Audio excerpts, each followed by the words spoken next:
13, I'm not really going after you right now, man. I'm going to finish watching your videos. I want to see your ponish video because you're going to have to make one. I'm kind of hoping I won't have to make one. But regardless, if I do, I'll make it, but only when the time comes. But as for watching the whole video, I'm going to hold you to that. And I might actually ask you a couple questions to make sure you did. So, that's that. Next point, please. Moving along.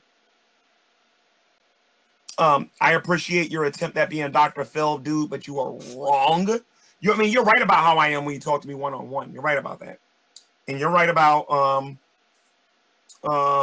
showmanship sometimes here on the internet. The other stuff that you were talking about on there, man, I need to talk to you about that stuff, man. You're wrong. All right? I'll do that to you privately. There's no need to do that publicly. That's literally what I was referring to, is that a lot of the presentation that you see of people online is showmanship. And who I generally dealt with privately was a very different person, and frankly a lot cooler than the person that's, you know, out there yelling and screaming as part of that showmanship. That's really kind of what I was talking about there. I mean, are you atheist, yes or no? Then you're guilty by association. You'll see what I mean soon. Guilt by association can sometimes also be a type of ad hominem fallacy. If the argument attacks a person because of the similarity between the views of someone making an argument or other opponents of the argument. By the way, 13, the way you were talking in your video, you sound like you're a theist now. Are you a theist now, 13? Are you admitting that you know that a God exists, or that you believe, you have a belief or a faith that a God exists? Are you like a spiritual person now or something?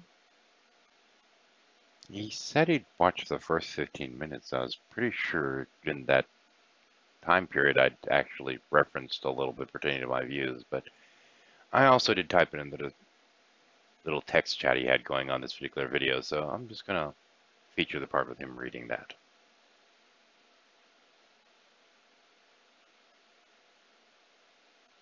You has voted an atheist due to not having a God belief.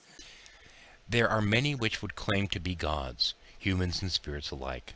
However, is claiming to be a god enough to make it true? In the minds of those foolish enough to fall prey to such deceptions, yes. However, understanding the nature of such claims of divinity, I would assert that any claim of being a god is a falsehood, regardless of the origin of the claim. So is this a yes or no answer? You be the judge. Yeah, I don't know about that, 13. I think you know the God of the Bible exists. Any dogmatic belief is just a roadblock on the path to enlightenment. Now for the question which I tend to refuse to answer. Am I an atheist? You just suppress the truth and unrighteousness.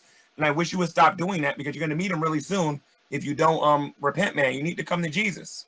You need to come to Jesus. Having spent years following the shamanic path, I'm familiar with many trickster spirits which are more than happy to claim to be whatever God concept will provide them with the most amusement depending on their audience. I know better than to think any of these trivial little spirits are gods. I'm well aware that so many people are easily fooled by these ploys. You've been on here for how long now? I'm not going to insult your intelligence by telling you the same thing over and over again. Go in your prayer closet, man. Take care of business. Any belief which could be considered religious in nature eventually becomes a hindrance for a true spiritual seeker and must be discarded if you wish to allow your beliefs to evolve to a greater understanding of the transcendent. Dude, I don't go to gay pride parades. That was one of the things that you said in your video that I thought was correct. It had me dying when you said that. I don't go to gay pride parades. Hannah had mentioned something about you enjoying watching gay pride parades. And considering how much of a spectacle they can be, I can certainly understand that. I wasn't trying to point out some kind of hypocrisy, just showing that you don't have a problem with gay people, and you're not the kind that would go to a gay pride parade with a megaphone just to scream that they're all going to hell, which is, frankly, what a lot of people would assume about you based on your behavior. I was just trying to counter that. Anyway, regardless, not a big deal. I stand corrected.